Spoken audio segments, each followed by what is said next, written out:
level 1, cycle 1 green stripe. For this stripe, we'll be covering a backward roll. It looks like this.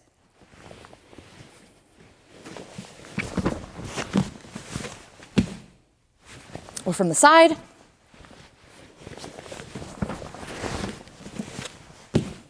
All right, so let's break that down a little bit. Instead of just a backward fall where I stay on the ground, I'm going to continue the fall into a roll and rolling over one of my shoulders. So when I'm on the ground, let's say if I'm getting close to rolling over my back, I want to decide which side I'm going to go over.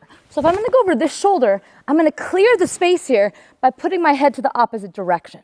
So when I'm going on my back and I want to go over the shoulder, move my head to the opposite side, make a big opening so that way I can really get over that side here.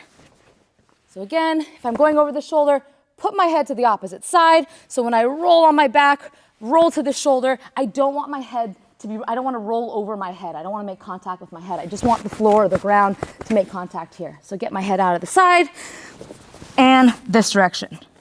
Once I get to my feet here, I'm going to finish out in a self-defense stance, facing the same way that I started. So if I started from this direction, when I go down into that backward roll, I finish by facing the same way that I started. Now, one more thing to remember is that when I'm doing that backwards roll, the faster I go and the smoother I make it, it'll be a little bit easier. When I go really slow, it's going to be hard to have that momentum to get over my shoulder. So I want to try to make it one fluid motion. Sometimes if we stop right here, we get a little stuck and it's hard to get over our shoulder. So the key is to try to use your momentum as you're coming from the standing, going into that roll, to be able to keep moving, go into that shoulder roll, and all the way back up on your feet.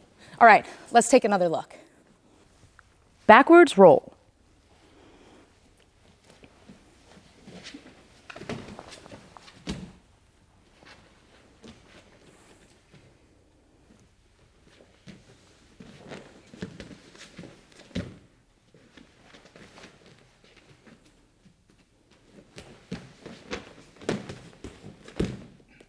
And attention.